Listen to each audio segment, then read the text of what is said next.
Well, the trial of Michelle Carter now well underway. We've followed this case closely. She's the young woman in Massachusetts accused of manslaughter in the death of her boyfriend. He killed himself by carbon monoxide inhalation after Carter sent him numerous text messages urging him to commit suicide.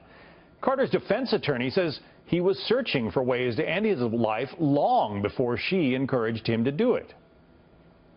Mr. Roy was suicidal for a very, very lengthy period of time. That comes out in his text messages very clearly. She did not have a duty, a legal duty, and therefore any omission to call for assistance is lacking in the evidence at this point. Our legal panel, Jonna Spilbor, a criminal defense attorney and a former prosecutor, Fox News legal analyst, criminal defense attorney Mercedes Colwin.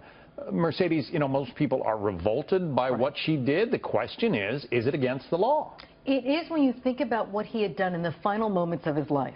He was in the car, he had second thoughts, and here's Carter texting him, "What are you doing? Get back in the car." When he got out of the car, he had second thoughts about killing himself, and she urged him and goaded him to repeatedly to get back in the car to finish himself off, and that's exactly what he did. It's those finite moments when he had second thoughts, got out of the car, that's what's going to ultimately That meets the definition, in your view, of involuntary manslaughter. Absolutely. She acted recklessly, Jonna? and it ended up in this death. That's a great argument for the prosecution. On the defense side, I mean, we all agree this was just disgusting and horrible. On the defense side, that it is that words via text alone is not weapon enough to satisfy the manslaughter statute, and I have to agree with this, as disgusting as it is. You know, twist this around a little bit, because we could probably all relate to this. Let's say they're boyfriend and girlfriend, and he didn't commit suicide, but instead she texts him and she says, "Come on over to my house, it's midnight." And he says, "I don't know, I had a few beers, I don't really want to get in the car."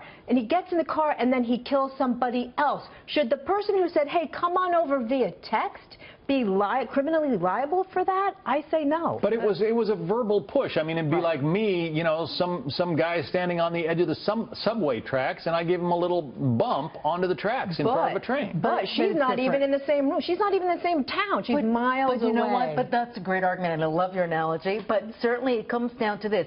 She's not physically there, but she is texting him to get back in the car, get back in the car, kill yourself, I'll be there for your family, don't you worry, I'll be there.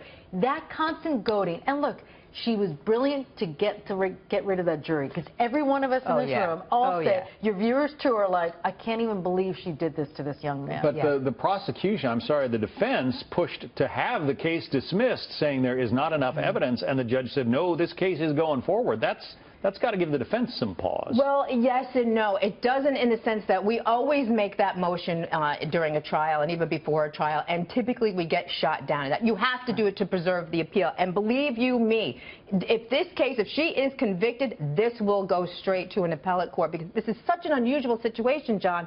Horrible in every sense. But to not be in the same room with somebody and only text them, where does the personal responsibility start and stop? And this poor kid, this poor victim, was suicidal. Nobody intervened before this. It's horrible all the way around. But you know legally, what? She's not on the hook. Blaming the victim, though, is so dangerous. I mean, we were both the defense attorneys, and John and I actually toe that very carefully. The fact that they're loading up and saying he was suicidal anyway, he would have done it ultimately.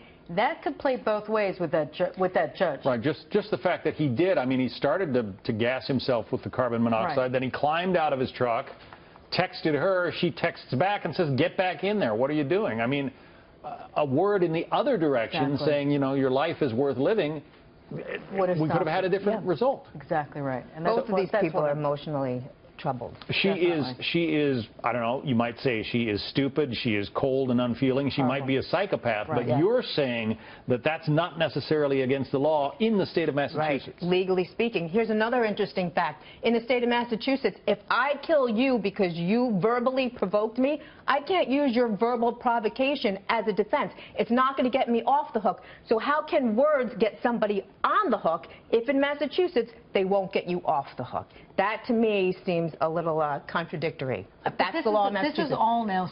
This is all cyber. This is all sort of Yes. developing. I mean, this is Exactly. we're in this new age now where it's going to really be developed in the law, where there are going to be cases that are going to push the envelope. If there's Yes. ever a case that's going to push the envelope about the impact texting can do and that can ultimately result in someone's death, this may be that case. Agree, 100%. We're watching this one very carefully, and we'll certainly let our viewers know what the judge decides. Mercedes, Jonna, thank you both.